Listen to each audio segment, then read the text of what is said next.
Bismillah, alhamdulillah, assalatu wassalamu ala rasulihi Muhammad wa ala alihi wa sahbihi ajma'in, amma ba'd.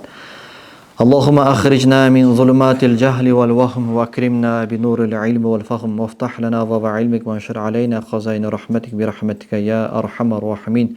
Assalamu alaikum wa rahmatullahi wa barakatuh. Hurmattуу bir туугандар, илим деп алыскы сапардан бери убакытсын саатын бөлүп келгендер, сиздерге сүйүнчү пайгамбар алейхиссалату вассалам айтат: "Угду алиман, алым бол, ау мутааллиман, же илим үйрөнүүчү бол, илим талап кылуучу бол, ау мухиббан, же илимди жана илим алуучуларды сүйүүчү бол, вала такунил робия, төртүнчү болбогун" дейт. Ал не илим алганды жактырбайсың, не илим алгандар дагы жактырбайсың, фатахлак, болбосо ойрон болосуң дейт. Илим деп ат башыдан бери келген кадамдарыңыздарга Кудайым сооп жазган болсун. Бүгүн 6-чы дарс Мухаммад Саид Рамазан Бути рахимахуллага таандык. 2013 жылы Дамаск шаарында Умами мечитинде Курандан сабак берип жатканда Жабхаду Нусро деген террористтик уюм келип жардырып, өзү менен кошо 50-60 шакирти шейит кеткен. Бүгүнкү күндө Салахуддин Аюбидин рахимахулло жанына коюлган куттуу бир зат. Ошол адамдын мин сунаниллахи фи ибадихи, Аллах Тааланын пенделерине орноткон мыйзамдары, өзгөртүлгүс эрежелери деген эмгегинен сабак өтүп жатканбыз. Бүгүн 6-чы дарс 5-чи сүннөтү. Сүннөт дегенди бир кайталап кетейин.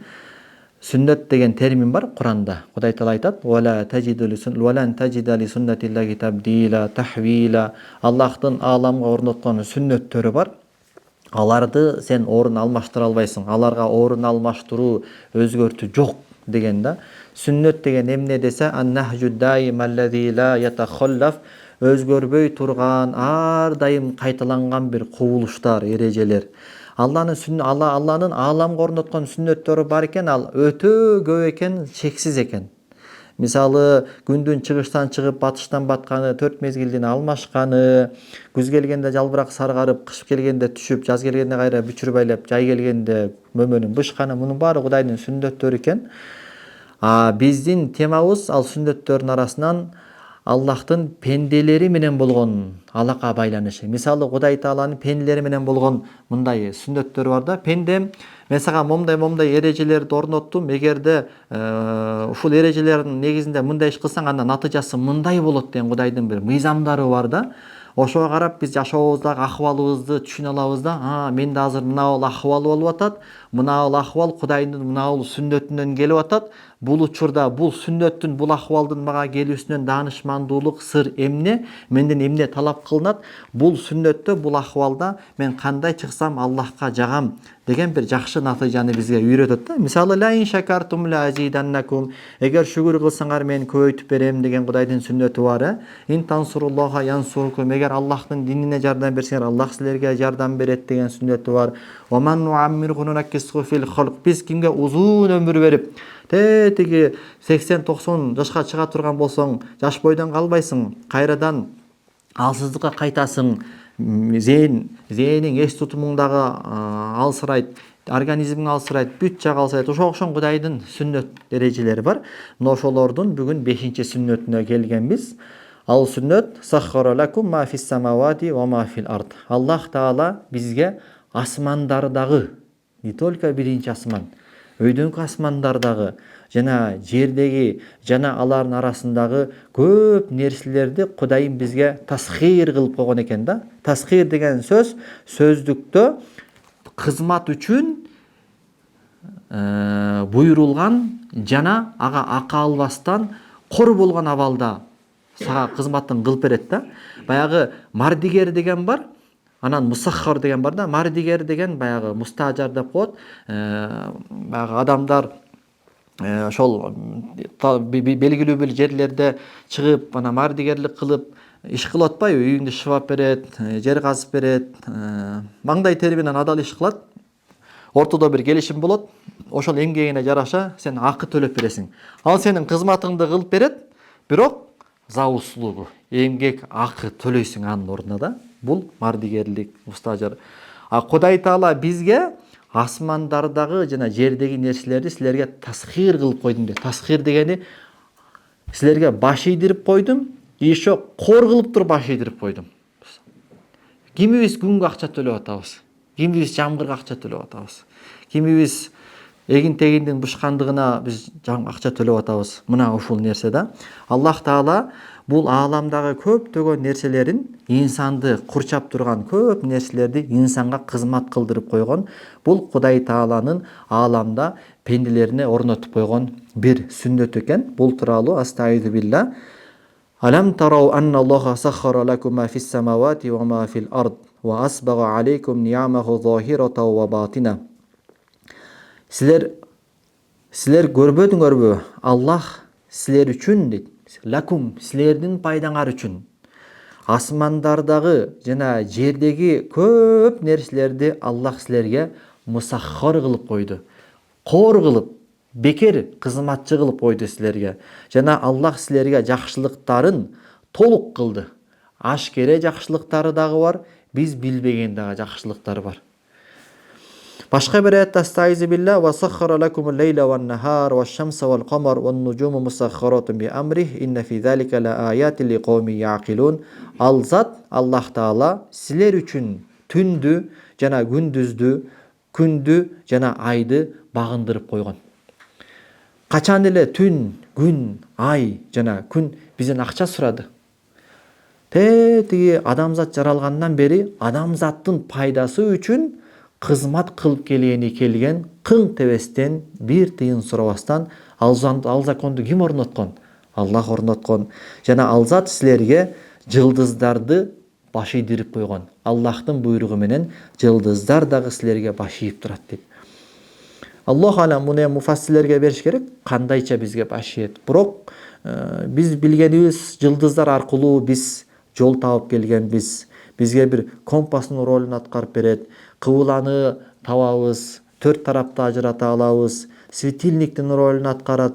Дагы башка биз билип билбеген көптөгөн пайдалары бар экен жылдыздардын инсан үчүн. Инна фи залика, мына чындыгында ушул нерселерде акыл жүгүрткөн коом үчүн Аллахтын улуулугун көргөзгөн аят белгилер бар дейт. Мына ошолордун бири дагы бирөө астаизу билла. Авалам ярау анна халакна лахум мимма амилат айдина ан'аман фахум лаха маликун.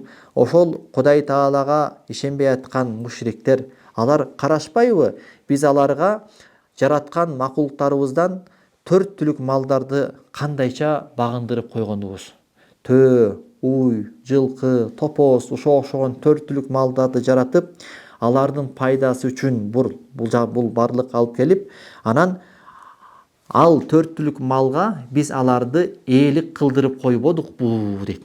Байкуш карасаң, төө болсун, ат болсун, уй болсун, кичинекей 10 жашар балаңа дагы баш ийип, чапса, уурса дагы эчтекеде кыңк этпей туруп берет. Вазалналнаха лахум. Биз ал 4 түлүк малдарды адам балдарына кор кылып баш ийдирип койдук дейт. Байкушту камчы менен чаап атсаң дагы, эмне чаап атасың деп бир кыңк этип койбойт байкуш. Этин жеп, терисин сыйрып, бүт барын пайдаланып жатабыз. Фаминха рукубухум. Ал 4 түлүк малга силер минип, аларды унаа катарып пайдаланып жатасыңар. Ва минха якулун. Аны жеп, убайын көрүп жатасыңар. Каймак, сүт дегеле өзүнчө бир завод, фабрика алардан чыккан тамак ашыкты, азыкты санасап. Ва лахум фиха манафи. Жана ошондой эле ал 4 түлүк малда адамзат үчүн дагы көптөгөн пайдалар бар дейт. Алардын терилеринен кийим токуп кийип атабыз, чатырлар тигип атабыз, бут кийим кылып атабыз. Ва машариб, жана суусундуктар бар. Алардын сүтү, каймагы. Эгерде бир эле сүтү болбосо, каймак, быштак дагы эмне деген толгон токой азыктар каяктан келет эле? Афала яшкурун. Алар шүгүр кылышпайбы? Натыйжада Аллахка иман келтиришпейби деп жатат. Башка бир аятта валакат макканнакум фил ард. Чындыгында эй адамзат, биз силерди жер бетинде жерге ээлик кылып, макканна силерге жер бетинде мындай ыңгайлуу кылып биз силерди жер бетине жайгаштырбадыкпы? Эми жер бетинде жайга калсаңыз таң калыштуу да, мындай жер өзү тоголок. Анан өз нугунда чимирлеп атат. Ушундай ылдамдыкта ага эч бир ракетанын, эч бир мылтыктын дагы оонун ылдамдыгы жетпегендей өлчөмдө ушундайынан чимирилип атат, а бизге кыймылдабай тургандай короор дейт Курандачы, мындай былк этпей кыймылдабай тургандай сезилет да ушунчалык. Анан ансаз келгенсип кайра күндү мындай андан да 10 эсе тез ылдамдыкта айланып атат. Анан ансаз келгенсип күн өзүнүн тегерегинде жанакы планеталарды кошуп алып кайра күндөрдүн күнү деген башка бир планетаны мындай неме формасында, эмне койчу эле, спираль формасында айланып кетип барат. 3 положенияда айланып кетип баратабыз да, бирок бизге былкылдабай кетип бараткандай эле да. Мына Аллах Таала ошону ким кылып койду муну? Муну Аллах кылып койду. Ва жаална лакум фиха маайш. Жана ошол жер бетин биз силерге жашоого ыңгайлуу кылдык дейт. Марста, Венерада, Нептунда мындай жашоонун ыңгайлуулугу барбы? Жер бетинде силерге жашоонун ыңгайын түзүп койдук. Колиламма ташкурун, силер кемде кем аз шүгүр келтиресиңер дейт. Демек биз Аллах Тааланын пенделерине тети эзелдерен орноткон мыйзамынын алдында жашап келебиз. Ушундайча адамзат кыямат күнгө чейин ушул мыйзамдын алдында жашап келет. Ал кайсыл мыйзам? Аллах Таала инсанды курчап турган бул ааламдагы асман, жер жана алардын арасындагы нерселерди баш ийдирип койгондугу эмнеге? Инсандын муктаждыгы чечилсин, кажети аткарылсын, жашоо шарты жакшы болсун деп. Эми ушул 3 сөзгө көңүл бурч дейт. Филологдордун, тил филологдорунун айтуусунда кызмат кылууда бул 3 сөздөн дагы өткөн стилистика жактан күчтүү сөз жок дейт. Кудай Таала ушунчалык бизге ааламды биздин пайдабыз үчүн багындырып, кызматчы кылып салган экен. Тазлил деген сөздү алып келди. Ушундай кор кылып, тасхир, бекер кызматчы кылып, тамкин бизди ээлик кылып, ушундай Кудай мээри менен бизге бул ааламда көп нерселерди багындырып, кызматчы кылып койгон экен. Соң бизге биздин кызматыбыз үчүн Аллахтын буйругу менен багынган ааламдагы бул көптөгөн нерселер эки өңүткө бөлүнүп кетет экен, эки түргө бөлүнүп кетет экен. Бирөөсү инсанга кызмат кылат экен, анын муктаждыктарын чечет экен. Инсан ал нерсеге эч бир аракет сарптабастан туруп, мисалы жер шарынын, күндүн, планеталардын айланып жаткандыгы, шамалдын согуп жаткандыгы, өсүмдүктөрдүн, дарактардын өсүү процесстери, мына ушуларда инсан бир тыйын да аракет сарптаган жок да. Шамалдын болушунда, жамгырдын жаап жатуусунда, экинчи түрү бар экен. Ал дагы инсандын кызматы үчүн дайындалган экен Аллах тараптан, бирок инсандын кичине аракети керек экен да. Мисалы ошол кен байлыктар, эгин тегиндер, ошол инсандын кичине аракетин талап кылат экен. Бир аз мээңди иштетип аракет кылгын дейт дагы. Инсандын бир аз аракети менен, мээнети менен ошол кен байлыктар, өсүмдүктөр жана көптөгөн нерселер инсандын аракетинин натыйжасында кайра эле инсандын пайдасы үчүн бир мөмө болуп чыга келет экен. Мисалы жер бетинде ушунчалык түрлүү миңдеген адам санап бүткүс өсүмдүктөр бар экен. Миңдеген, миллиондогон ооруларга шыпа болуп бере алат экен. Болгону инсандан пенде жакшылап окугун, мектепте окуп жүргөндө анатомия, биология, химия деген сабактарды жакшы окуп, анан натыйжада ушул өсүмдүктөрдөн кайсыл ооруга кайсыл өсүмдүк шыфа экендигин биле тургандай бир адис болуп чыккын деп ошондой адистерди күтөт экен. Ошондой эле ошол жер кыртышы дагы жанакы тоо кен окуу жайын жакшы окугун, физиканы жакшы окугун, анан натыйжада келгин менин алдымда алтын турат, күмүш турат, нефть турат, ошону эйпенде чыгарып алгын деп ошондой бул жактагы адистерди күтөт экен. Ошондой эле дыйканчылык, чарбачылык ар тармакта алар абал тилинде пенделерге кайрылып, эй пенделер, эй адамзат, мектептеги мезгилден тарта жакшы окугула, жакшы адис болгула, анан биздин убайыбызды көрүп, ааламга пайдаңар тийсин деп абал тилинде ошентип турат экен да. Эми инсан тетиги Адам алейхиссаламдын жаралган доорунан тарта ушул күнгө чейин ушул ааламдын эки түрү менен бир түрү инсанга кызмат кылат, инсандын аракети жок. Экинчи түрү инсанга кызмат кылат, бир аз инсандын аракет кылып коюусу менен ушул эки түрү менен биргеликте инсан аны менен иш алып барып келген экен. адамзат жаралгандан тарта эле анын пайдасын көрүп, убайын көрүп, кажетин аткарып келген экен, мөмөсүн терип жеп келген экен. Өзүнүн илимине, тажрыйбасына, акылына таянып, муну илимий акыйкат ушуну тастыктайт. Тарых көзөмөлдөнгөн чындык ушуну тастыктайт да. Чындык ушул. Ал эми жомокчулар айтып келген нерсе, ал кайсыл нерсе? Жомокчулар бар экен да. Эми булар өздөрүн илимдүүбүз, илимпозбуз деп таанытышы мүмкүн. Бирок булар акыйкатта жомокчулар. Алар эмне айткен?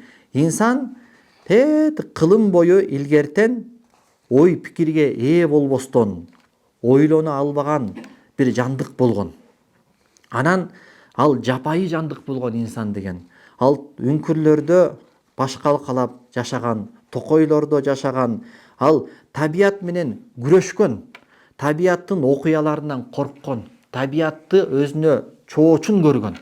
Атүгүл анын чагылганынан коркуп, анын күн күркүрөөнүнөн коркуп, бул не бале болуп кетти деп үңкүрлөргө кире качкан, ушундай бир табияттан чоочун, жапайы үңкүрлөрдө жашаган бир адам болгон.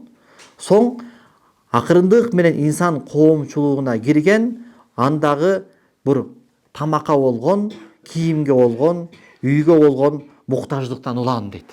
Ал тамакка муктаж болгондуктан, кийимге муктаж болгондуктан, үйгө муктаж болгондуктан акырындан анан баягы чоочуган табияттан чочубай акырындыктан табияттын койнуна кире баштагандагы бул нерсе ага акылды пайда кылган дейт. Бул нерсе ага тилди пайда кылгандагы ошентип ал табияттын сырларын изилдей баштаган. Ошентип анан инсан ааламдын вызовуна каршы чыгып, ааламдын сырларына каршы чыгып, андан мурда качып жүргөн болсо, эми аны жеңип, аны кайра желкесинен сүйрөй турган бир деңгээлге жеткен деп айтат экен да. Атүгүл биз мектепте окуп жүргөндө география сабагында эмне деп үйрөтөт эле? Адамдар этти чийки жешчи дейт. Ушунчалык жапайы болгон, бышырып жейт дегенди билчү эмес дейт. Күндөрдүн бир күнүндө чагылган болуп, токойдо өрт чыгып, үйүп калган жаныбарлардын этин жеп, күйгүзсө таттуу болот турбайбы? Кой мындан кийин этти бышырып жейли деп бышырып жеп калган дейт да. Ушунчалык жомокторду айтышат дейсиң. Анан айтышат, жогоруда айтылгандай, адам жапайы болгон, тамакка болгон, кийимге болгон, жашоо болгон муктаждык болгондуктан, ошол муктаждыгын чечиш үчүн ойлоно туруп, анан адам даражасына жеткен дейт. Десе Мухаммад Сайд Рамазан Бути, уйлар деле, койлор деле, жаныбарлар деле тамакка муктаж. Алар деле мындай бир сарайда болсо бир үйгө муктаж. Алар эмнеге акылдуу болуп адамга айланып кетпеди анда? Дейт да. Соң ушул жомок эмне деп айткысы бар? Инсан түрү бул нөлдөн башталган дейт. Нөлдөн башталган, акылы да нөл болгон, жөндөмү дагы нөл болгон. Соң акырындык менен анан маданиятка келип өнүккөн деп баягы бүгүнкү күндө биздин мектепте Советтер Союзуна кирип калган программанын негизинде дагы эле ушинтип окутуп келет да биздин балдарды география сабагынан, тарых сабагынан. Мына ушул нерсе социологиянын адистери болгон социология профессорлорунун, тарых профессорлорунун баардыгы бир жакадан бир жеңден кол чыгарган бир чечимине каршы келген туура эмес чечим дейт да. Инсан жаралгандан тарты эле маданий болгон дейт. Жаралгандан тарты эле момундай коомчулук менен жашоого ыңгайлашкан бир жандык болгон дейт. Ал жапайы болгон эмес дейт. Инсан коомчулугу болуп келген жана боло берет, ар дайым маданияттын үстүндө болуп келген. Болгону мындай бир изилдөө бар экен. Маданият адамзаттын акылы болгону болуп келген, бирок бирде өйдөгө чыгып, чокуга жетип, кайра ылдый түшүп, кайра өйдөгө чыгып, ушундай толкун сыяктуу кеткен деп айтышат экен. Бул пикирди ислам тарыхчыларынан, ислам аалымдарынан Ибн Халдун дагы өзүнүн тарых китебинин кириш сөзүндө айтып өткөн дейт. Ооба, инсандын тарыхында башынан эле акылдуу маданият эл болгону бир доордо өнүккөн болсо, бир доордо кайра түшкөн, ушундай болуп келген деп. Ибн Халдун билесизби? Бул ислам ааламындагы өтө чоң тарыхчы. Бул адам өзүнүн китебинде биздин Манас атабыз дагы жазып кеткен. Кызыгып китебинин ссылкасын катып койдум эле, ушуну издеп табышым керек экен депчи. Манасты Ибн Халдун өзүнүн тарых китебинде дагы жазып кеткен экен да. Жана ушул пикирди германиялык аалым илимпоз Освальд Шпенглер деген дагы ушул пикирди бекемдейт экен да. Ооба, адамзат баштан эле акылдуу, маданиятты эл болгону Ибн Халдун айтмакчы, бирде өнүккөн, бирде ылдый түшкөн деген пикирди германиялык Освальд Шпенглер деген адам дагы бекемдеп кеткен экен. Окуялар дагы, фактылар дагы ушуну тастыктайт. Мисалы, америкалык илимпоз окумуштуу Чарльз Берлиц өзүнүн Бермудский треугольник деген китеби бар экен. Ал китепти мен окуп көргөн эмесмин. Балким окугандар бар араңарда. Бермудский треугольник деп коет экен. Мындай кыскача карасам Атлантика океанында бир жер бар экен да. Ошол жер көптөгөн судналарды, вертолет, ар нерселерди өзүнө жутуп кеткен экен. Ушундай сырлуу, таинственный жер экен. Но ошол китебинде тарыхтан, адамзат тарых жазып баштады да, ошол тарых жазылыштан алдыңкы таң калыштуу жана ажайып нерселер деген бир бөлүм бар экен. Ошол бөлүмүндө Чарльз Берлиц Бермудский треугольник деген китебинде мындай деп айткан экен да. Ал жерде ошол бүгүнкү күндөгү адамзаттын цивилизациясына жеткен чектен дагы ашып өткөн илгерки доордо тарых бетинен көмүлүп калган бир цивилизация болгон деп айтыптыр. Ага далили кайсыл десе, ошол жанакындай таштар бар экен. Ар бирөөсүнүн салмагы 200 тоннадан ашат экен. Элестетиңиз, 200 тоннадан ашкан салмагы таштар бар экен. Алар эски кылымдарда бийиктиги 1500 метрден дагы бийигирээк болгон тоолордун баштарына оймо чиймеленип бекемделген экен. Бул Перуда экен. Түндүк Америкада, Перуда экен. Жана башка жерлерде ушундай ажайып нерселер бар экен. Элестетсеңиз, бийиктиги 1500 метр, бийиктиктен да көбү чоң бийигирээк бир тоодо ар биринин салмагы 200 тоннадан көбүрөөк болгон таштар чегилип скульптура сыяктуу орнотулган болуп атса дейт. Кантип мынчалык өтө бийик болгон жерге анчалык 200 тоннадан дагы салмактуу таштарды тетиги тоолордун ичинен оюп чыгып же өрөөндөрдөн ошол таштарды кантип сүйрөп чыккан, кантип көтөргөн, кантип орноткон анчалык бийиктикке бул суроонун жообун табыш бизге өтө оор. Хотя бүгүнкү күндө биз архитектуралык, геометриялык тажрыйбабыз бар. Бул жаатта кыйын эсептей алсак дагы, бирок биздин мээбиз жетпейт. Ошондой эле көптөгөн шаарлардын четтериндеги пристандар, дамбалар, сепил немелер, чептер, ушундай оймо чиймелер менен цивилизациянын ушундай бир издери менен жасалган. Алардын бири ошол немеде болгон экен. Кээ бир деңиздердин түптөрүнөн дагы, тереңдиктеринен дагы ушундай ажайып бир эски курулуштар табылган экен. Ошолордун бири ошол Колумбияда кабырларда дагы ушундай бир немелер, Колумбиянын кабырларынанчы немелер табылган экен. Кадимкидей самолеттор табылган экен да.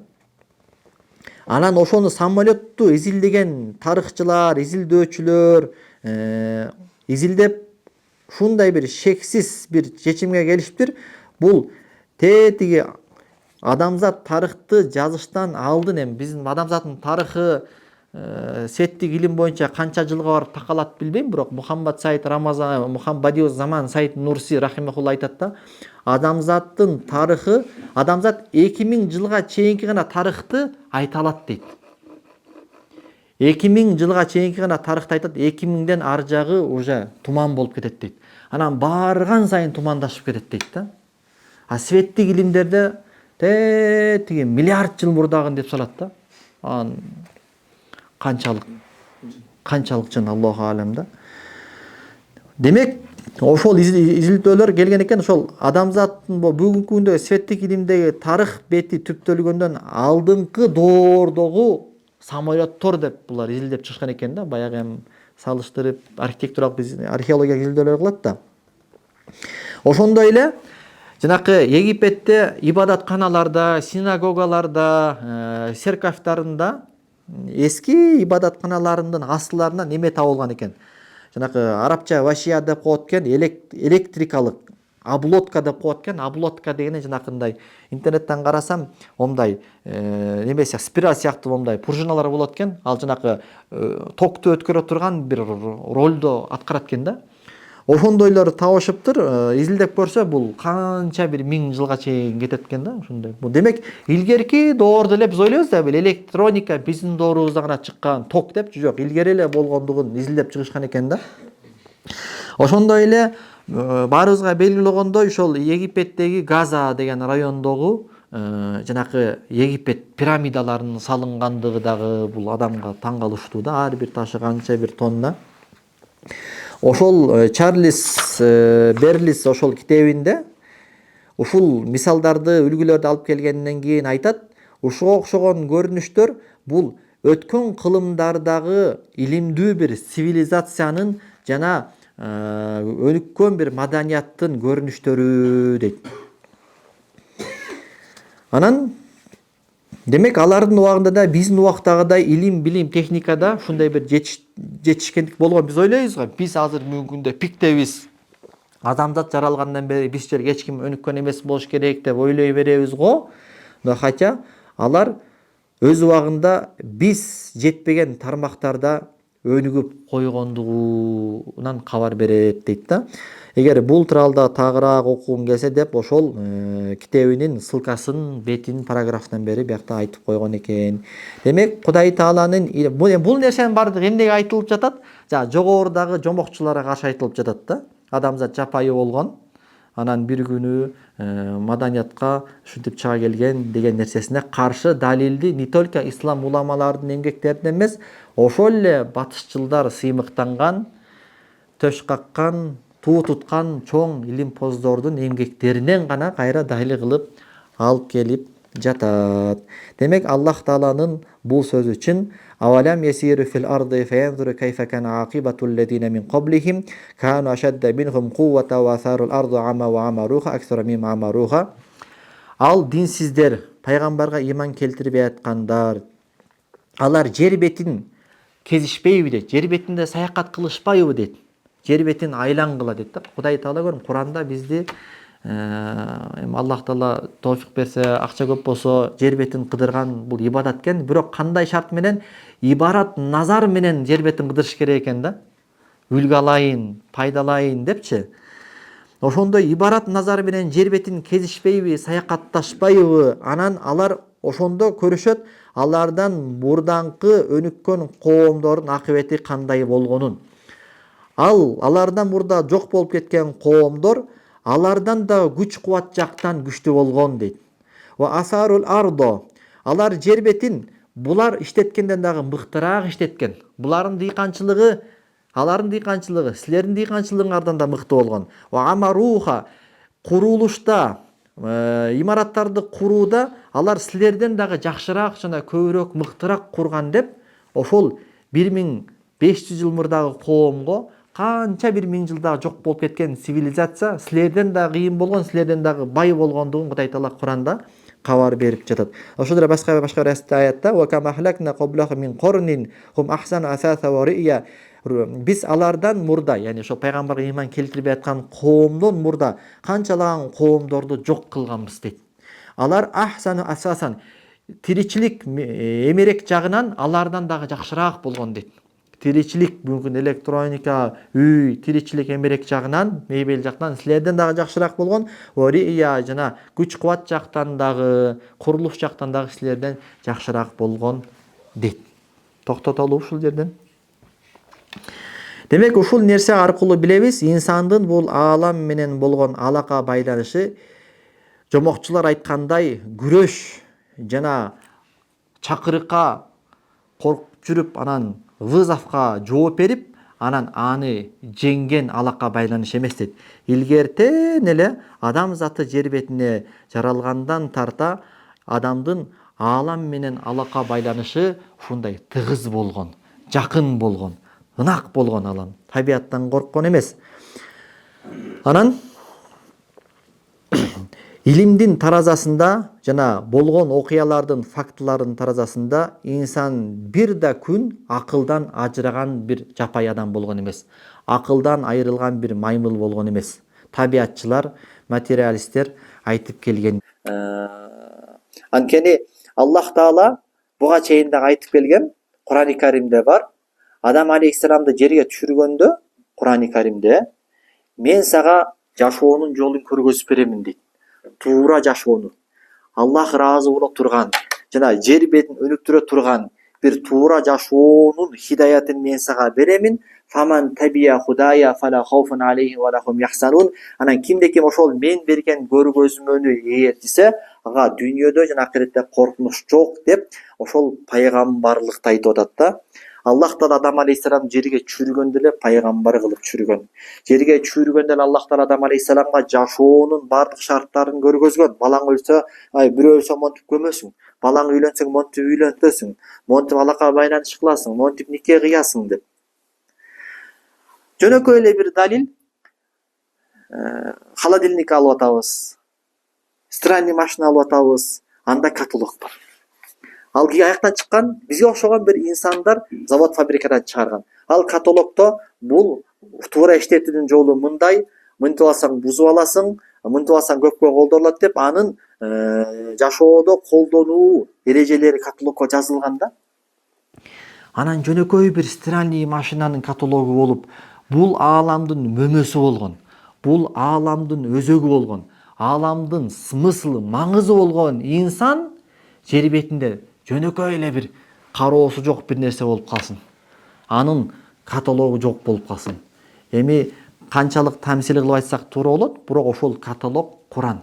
Ошол каталог пайгамбардын көргөзгөн көргөзмөсү да. Анан бул момунга же капырга эле таандык мыйзам эмес, бул сүннөт. Ал жакшы болсун, жаман болсун, солих болсун, күнөөкөр болсун, фасык болсун, такыба болсун, Кудай Тааланын бул сүннөтү бардыгына бирдей. Анан эми бул жерде бул сүннөттүн убайын ким көбүрөөк көрөт, ким светтик жанакы дүйнөлүк илимдерди жакшыраак окуп, Кудай Таала Кур'анда айткандай акылды туура иштетип жакшы колдонсо, бул дүйнөнүн мөмөсүн ошолор да көбүрөөк көрөт экен. Кудай Тааланын мыйзамы ошол экен. Ошондуктан бизге караганда европалыктар окуу системасына көбүрөөк көңүл бурду. Мектептеги, колледждеги, университеттеги окуу системаларына жана практикалык иштерге, илим изилдөөлөргө көбүрөөк мээнет кылды. Көбүрөөк аракет сарптагандыктан Кудай Таала өз адилеттүүлүгү менен ушул мыйзамдын негизинде бул дүйнөнүн убайын көрүп атат. Алар бизге караганда көбүрөөк кен байлыкты өндүрүүнүн жолун билгендиктен, бизге караганда мал чарба жана башка жакта ойлоп табуулары мыктуу болгондуктан, ошол эмгегине мөмө катары Кудайдын адилеттүүлүгү менен Аллах берип атат. Алардын байыраак жашап атканынын сыры ушунда. Бул өткөн сабакка дагы тиешелүү болуп кетти. Анан бирок бул Кудай Тааланын сүннөтү бардыгын эле камтыбайт. Бардыгын дегенде адамзатка багындырылбаган дагы нерселер бар экен бул ааламда. Мисалы ошол планеталардын айлануусу, ошол эле галактикалар, бул жерде инсанга булар багындырылган эмес. Жана инсандын ага илими жетпейт. Бул деген баягы галактикалар аябай көп экен да. Мисалы бир эле саманчынын жолу галактикасы күн системасын, саманчынын жолун галактикасын алып карасачы, күн системасы точкадай эле болуп калат экен. Элестетиңиз. Ошондой галактикалардан бүгүнкү күндө илим поздордун айтуусу боюнча миллиондогон галактикалар бар экен. Субханалла, Алла Тааланын улуулугун, кудуреттүүлүгүн караңыз.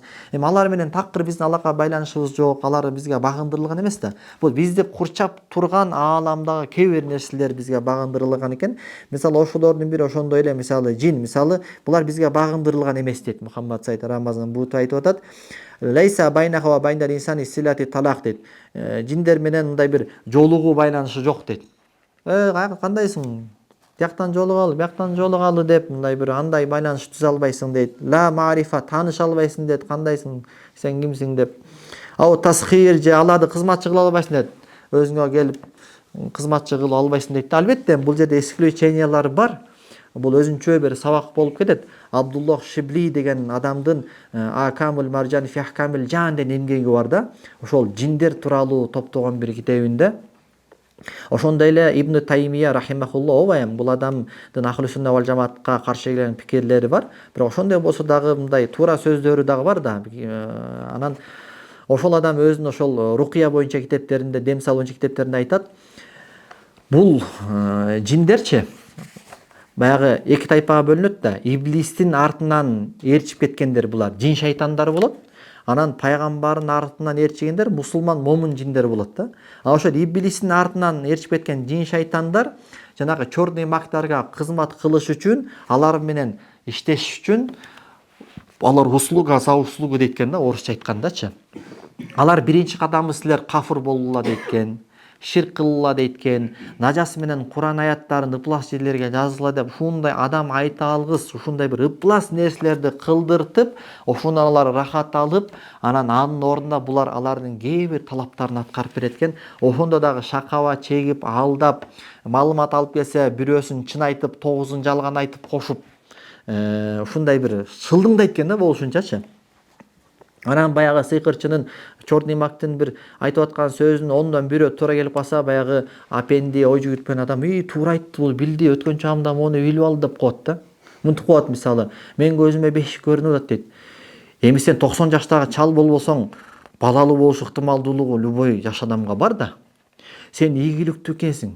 Эми ар бир адам даражасына жараша ийгиликтүү, сенин көрө албастарың бар экен. Эми бул ыктымалдуулук көп да бул. Аны тип ойлонбогон адам, туура айтты, ооба мен ийгиликтүүмүн, ооба мен көрө албасым бар, ооба мен аялым боюнда бар деп ушинтип анан оош бетер ишенип калат да, мисалычы. Пайгамбар алейхиссалам бир күнү намаз окуп атканда бир жин келип пайгамбарыбызга зыян жеткирейин деген эфрит деген жин болгон да. Бул эфрит деген жиндердин арасындагы дагы сыйкырчы жиндерди эфрит деп коет кээ бир аныктамалардачы. Пайгамбарга зыян жеткирейин деп пайгамбарыбыз баягы жинди кармоолот, кокодон кармайт. Пайгамбар алейхиссалам айтат, анын шилекейинин муздагы менин колума өттү дейт. Анан мен аны устунга байлап койгум келди дейт. Устунга байлап койгум келди, таң атканда Мединанын жаш балдары көрүп муну шылдыңдасын дедим дейт. Бирок бир тууганым Сулаймандын дуасын эстеп кеттим дейт. Сулайман алейхиссалам эмне деп дуа кылган? О жараткан Аллах, мага эч кимге бербеген падышачылыкты бер деген да. Анан Аллах Таала Адам алейхиссаламдан тарта кыяматка чейин Сулайман пайгамбарга ушундай падышачылык берген, андай падышачылык эч кимге берилбейт. Шамалды баш ийдирген, жин шайтандарды баш ийдирген, Ошондуктан пайгамбар ушул Сулайман алейхиссаламдын дуасына адеп кылып, кой мен дагы Сулайман алейхиссалам жиндерди багындырып алгандай, мен дагы андай кылбайын деп адеп кылып, эмне кайра кой берип койгон да. Эми ал өзүнчө бир сабак. Демек,